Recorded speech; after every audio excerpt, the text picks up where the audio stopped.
جب کوئی بھی فتنہ سر اٹھاتا تھا بریلی میں چمکتی تھی سنان مفتی اعظم۔ سبحان اللہ، زندہ باد زندہ باد۔ آپ نے مجھ سے بیشتر مناظر اہل سنت حضرت علامہ عبد المصطفیٰ صاحب قبلہ حشمتی کا شاندار ولولہ انگیز بیان سماعت کیا۔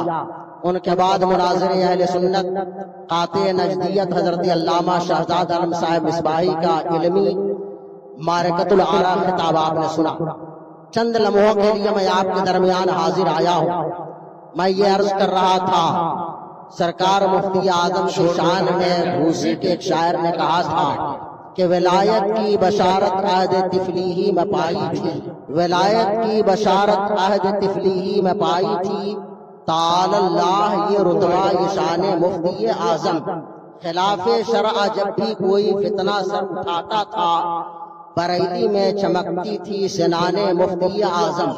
جو بہکاوے میں آ سکتے نہیں ملت فروشوں کے، جو بہکاوے میں آ سکتے نہیں ملت فروشوں کے، وہ ہے راسخ عقیدہ پیروان مفتی اعظم۔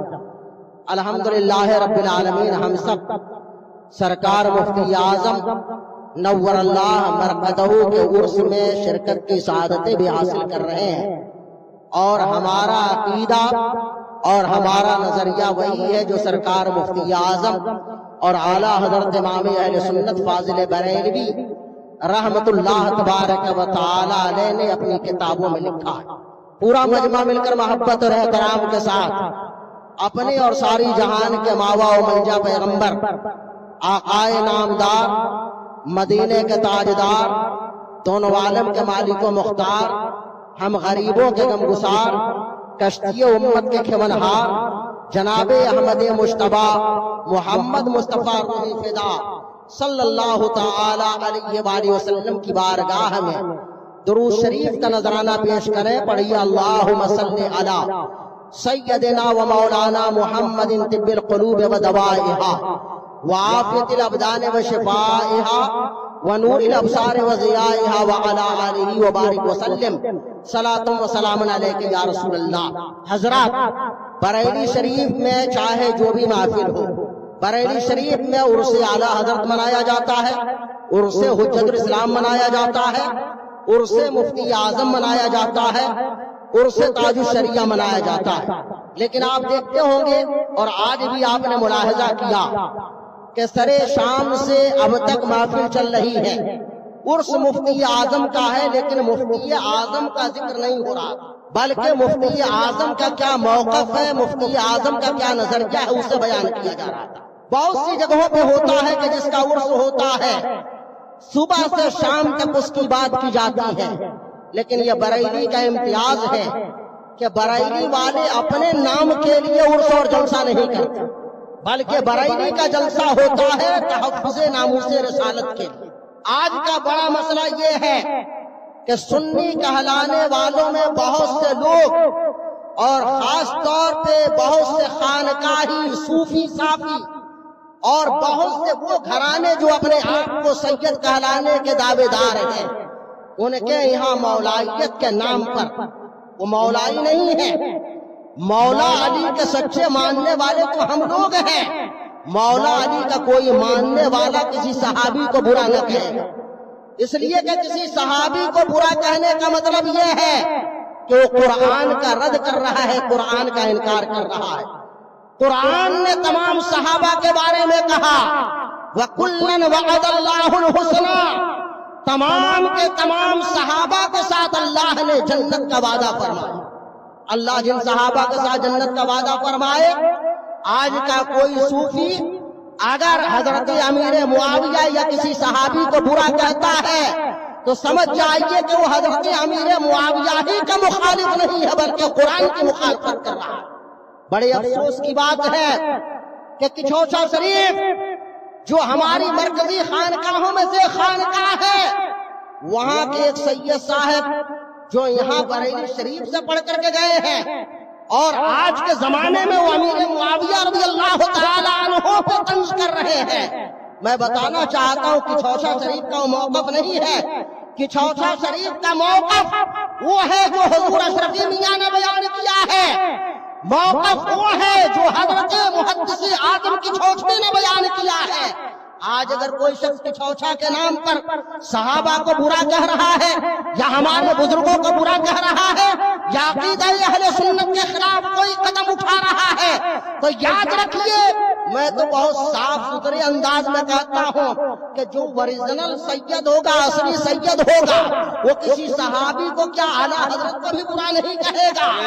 لیکن آج کل سید کے نام پہ بہت سے ڈپلیکیٹ سید ہمارے یہاں مزاروں پہ بیٹھ گئے ہیں جو صحابہ کو برا کہہ رہے ہیں۔ میں عرض کرنا چاہتا ہوں کہ جو مدح اہل بیت یا مدح صحابہ قرآن و سنت میں ظاہر ہے، اس کو چھوڑ کر کے اگر کوئی آدمی کس سے کہانیاں پڑھتا ہے اور لوگوں کو گمراہ کرتا ہے تو یاد رکھیں ہم قرآن پر اعتماد رکھتے ہیں، حدیث پر یقین رکھتے ہیں، کسی تاریخ کو ہم قرآن اور حدیث کے مقابلے میں اہمیت نہیں دیتے۔ جن لوگوں نے حضرت امیر معاویہ کی شان میں توہین کی، حضرت ابو سفیان کو برا کہا، انہوں نے حضرت ابو سفیان کو برا نہ کہا۔ آج کے زمانے میں اگر کوئی آدمی ہمارے جیسے مولوی کے سامنے آ کر کے کلمہ پڑھے، کہے کہ میں وہابیت سے توبہ کرتا ہوں، آپ بتائیں وہ مسلمان ہوگا کہ نہیں؟ اگر کوئی آ کے کہے کہ میں رافضیت سے توبہ کرتا ہوں، آپ بتائیں وہ مسلمان کہلائے گا کہ نہیں؟ کوئی کہے کہ ہم شرک سے توبہ کرتے ہیں، وہ مسلمان کہلائے گا کہ نہیں؟ آج اگر کوئی کلمہ پڑھتا ہے کسی امام مولانا پیر صاحب کے ہاتھ پر تو مسلمان کہلاتا ہے، اس کو مبارکباد دی جاتی ہے۔ امیر معاویہ نے ہمارے آپ کے جیسے مولویوں کے ہاتھ میں کلمہ نہیں پڑھا، رسول پاک کے سامنے کلمہ پڑھا ہے۔ جنہوں نے رسول پاک کے سامنے کلمہ پڑھا، رسول پاک کے جو ساتھ رہے، ان کو آج اگر کوئی طعن و تشنیع کا نشانہ بنا رہا ہے تو یاد رکھیے نہ وہ رسول پاک کے طریقے پر ہے، نہ ابو بکر و عمر کے طریقے پر ہے، نہ عثمان و علی کے طریقے پر ہے۔ حضرت سیدنا علی رضی اللہ تعالیٰ عنہ کے بعد 10 سال تک تقریباً حضرت امام حسن بقید حیات رہے، 20 سال تک حضرت امام حسین بقید حیات رہے۔ 60 ہجری میں رجب کے مہینے میں حضرت امیر معاویہ کا انتقال ہوتا ہے۔ 20 سال حضرت امام حسین زندہ رہے، ظاہری حیات میں حضرت امام حسین نے امیر معاویہ کے خلاف یہ کلمہ نہ کہا، امام حسن نے یہ کلمہ نہ کہا، جس سے امام حسن نے مصالحت کی اور اس مصالحت کو امام حسین نے باقی رکھا۔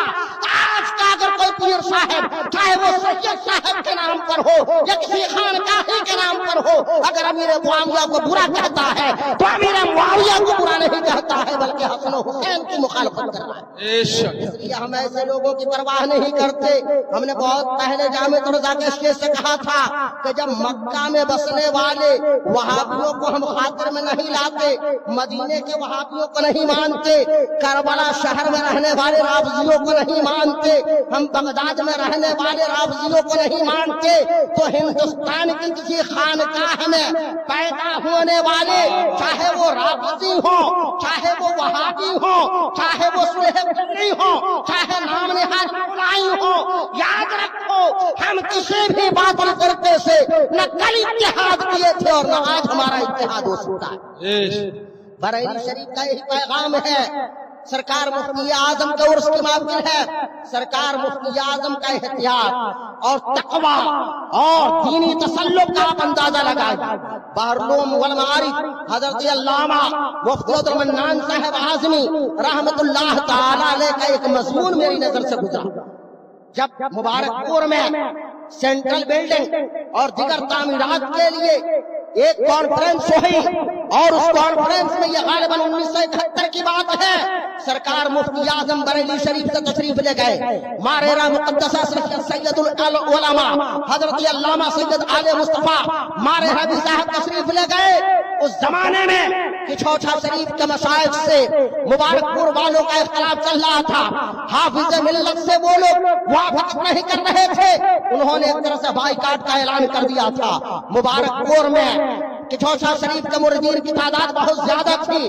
جب وہ کانفرنس ہوئی اس میں بریلی سے مفتی اعظم تشریف لے گئے, ماریرا سے سید العلماء تشریف لے گئے, مبارک پور کے کچھ لوگوں نے کچھوچا ہی کے ایک پیر صاحب کو جو سید صاحب تھے ان کو دعوت دیا الگ سے. وہ نو عمر تھے, ان کو بابو میاں کہا جاتا تھا. ان کو بلایا گیا, وہ تشریف لے آئے مبارک پور میں.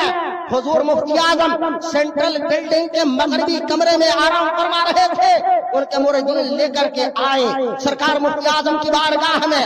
جب وہ سید صاحب آئے تو یا تو لوگوں نے تعارف کرایا گیا کہ چوتھا شریف کا بابو میاں ہے, یا سرکار مفتی اعظم کو پہلے سے معلوم تھا. وہ سید زادے آئے اور آنے کے بعد سلام کیا اور اپنا ہاتھ بڑھایا مصافحے کے لیے. سرکار مفتی اعظم نے نہ ان کے سلام کا جواب دیا اور نہ ان کو مصافحہ کیا. اتنا لوگوں نے دیکھا, دیکھ کر کے حیران رہ گئے کہ شہزادے پیر صاحب ہیں. مفتی اعظم نے ایک تو سلام نہیں کیا. آج کل تو کسی سید صاحب کو کوئی بڑے سے بڑا مفتی اور شیخ الحدیث نہ سلام کرے تو فوراً لوگ اس کی پگڑی اچھالنے لگیں گے.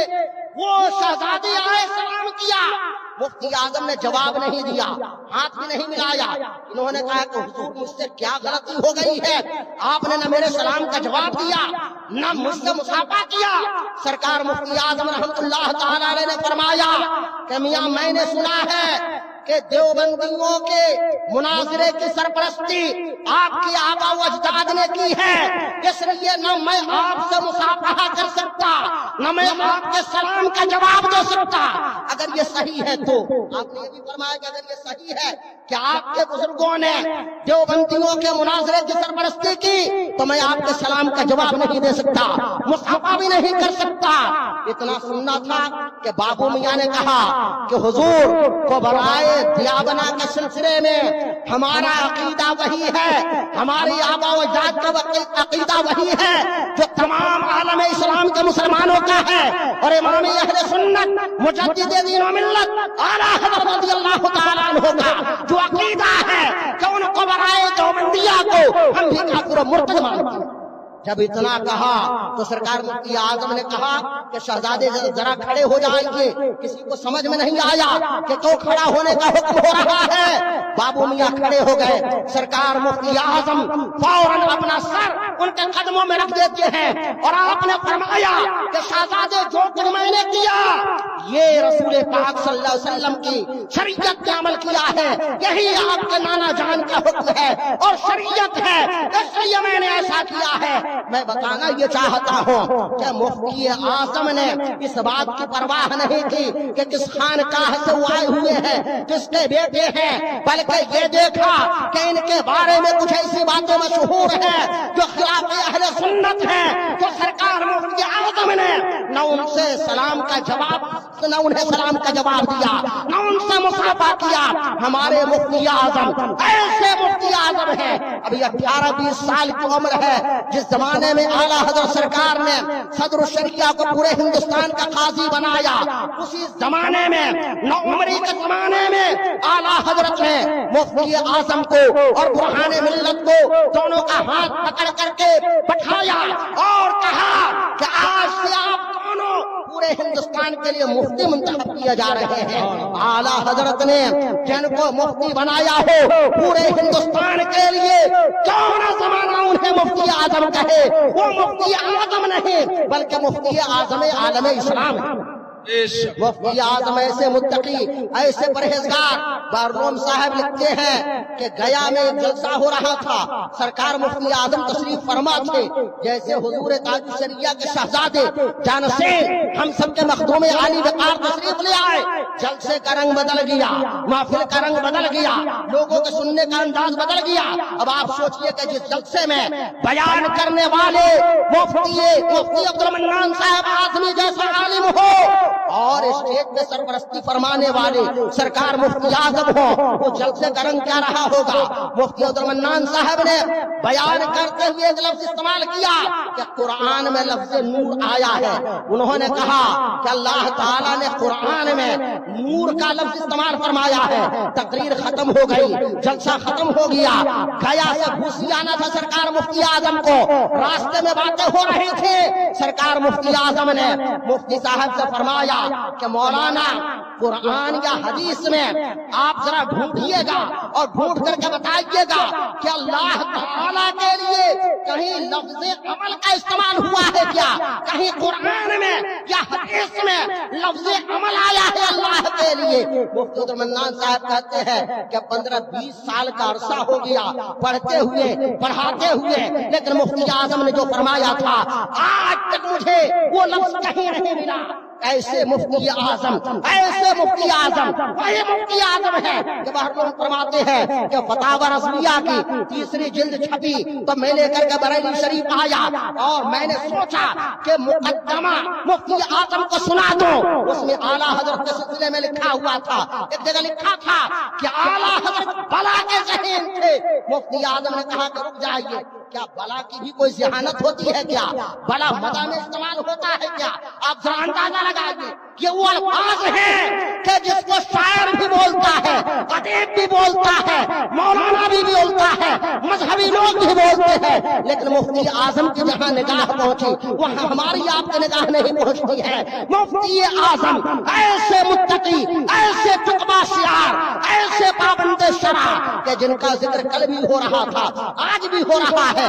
اللہ فرماتا ہے فاذکرونی، تم میرا تذکرہ کرو، تم میرا ذکر کرو، میں تمہارا چرچا کروں گا۔